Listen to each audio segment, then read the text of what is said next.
shit kind of went sour though, because you know, he had a flood that destroyed a lot of shit. So I've been a victim of like 3 or 4 floods. So when that happens, it's kind of like it never has that feeling that it had. You're like, damn, like my shit got destroyed. Like, let me get on some new shit. So you think that's why he moved to LA? That was probably one of the reasons. Eventually, one day he just called me up and he's like, "Wolf, I'm moving to LA." I was like, "Get the fuck out of here!" You know, like I could not, because he was just always repping the D so hard, you know, and it was just such a part of him. Dilla was synonymous with Detroit for all of us, and all of us kind of regarded him as a mythic figure, even though Wolf had, you know, of course, done some work with him. He put out those bootleg remixes when he was at TRC. And of course, I'd met him, and you know, I think Madlib had even met him or something. But he was still like this mythic figure that was all Detroit, and you know, he would pop into these different cities, but you know, he was clearly Detroit. You know, when you get older, you look for a certain type of vibe to do what you do. You know what I'm saying? Things got to be a certain way, and maybe Detroit just didn't have it for him anymore. He had used it up. According to Ma Dukes, I think he was kind of tired of Detroit. You know, Detroit was a real struggle for him. It was hard for him to stay there. The Detroit shit'll wear you out. I mean, same thing. You know, I had to get out of there too. It can just kind of suck the life out of you. Out of all the times that I've been there, I think I've seen the sun once. You know, and it wasn't even for that long.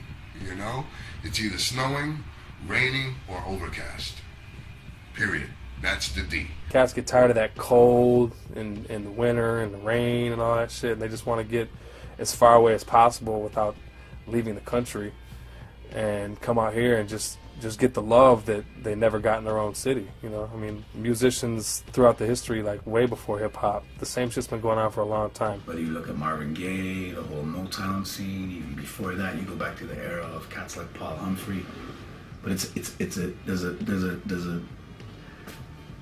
there's a railroad for musicians between Detroit and Los Angeles that's existed for many generations. Well, Motown had offices in Detroit and LA. I mean, you know, come on now. You know, there's like the electro scene, you know, in LA was humongous. That's how hip hop started here, was via electro. There wasn't much disco rap being made in Los Angeles, right? And you know, even what's big was over here where DJ used to do doubles, cut it up and stuff, was Cybertron. The song was called Clear. And a lot of people don't know that Cybertron is Juan Atkins, a famous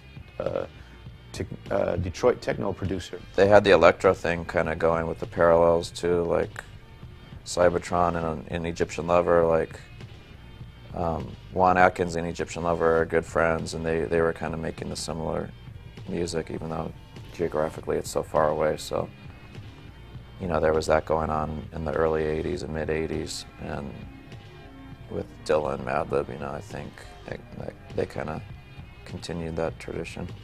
I mean, I honestly think that Madlib was a big reason why he moved here, and you know, I never talked to him about it, and there's no way to confirm or deny that, but that's just like how I felt about it. Dilla and Madlib had this, you know, energy that they shared, and it was obvious when they were doing the J-Lib project that the music they were sending back and forth was influencing the music that they were making. A lot of that was vocal performances, but you know, subtly you could hear it in the beats that Dilla would send through, you know, and the beats Madlib would send, you know, to Dilla.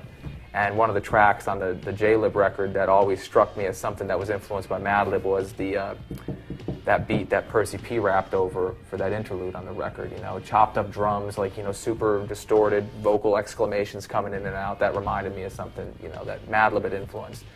And that interchange kicked into high gear when he moved to LA. Him and that Madlib hung out a little bit more, got into each other's styles a little bit more. Those guys are like, they're like cousins, you know. They're like almost mirror image of each other, you know.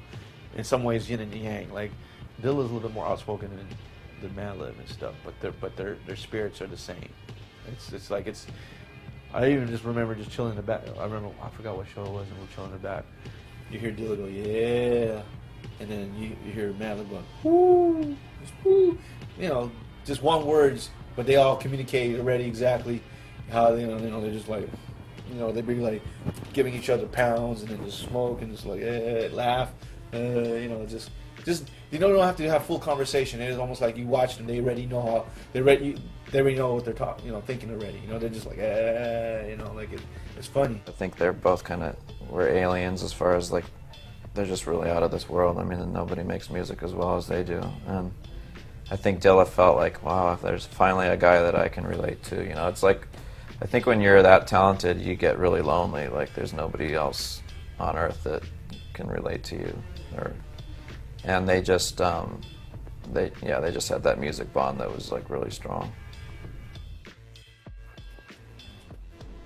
I think mentally it just kind of freed his mind, you know? Like it's a easier way, a better way of life out here compared to where we were. Like, you know what I'm saying? So, I think it just freed him up to be able to kind of think like, man, I can do whatever I want to do, even if I want to go back, because it was hard for him to go backwards. You know what I'm saying? Like, he likes staying ahead of the curve.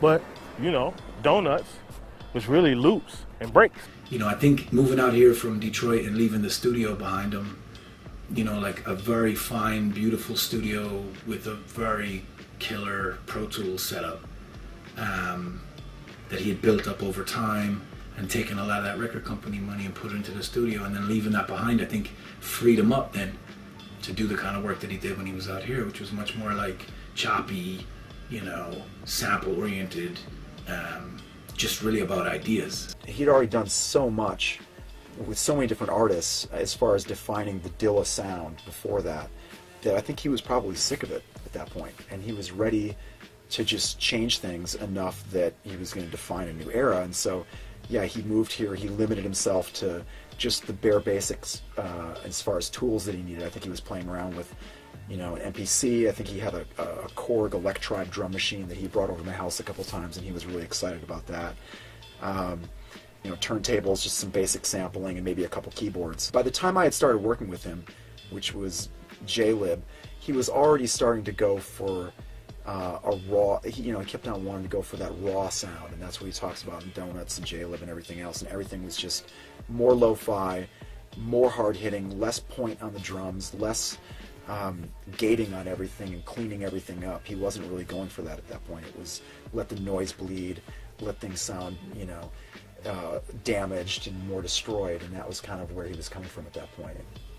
Yeah, he was just out here, he was just on a different phase, just on his loops. He was on chopping breaks and finding loops. He wasn't on his keyboard beats anymore. He wasn't on any of that. He was just on some straight hip hop, find the record, dig it out, let me chop it. You know, he was on that vibe at that time.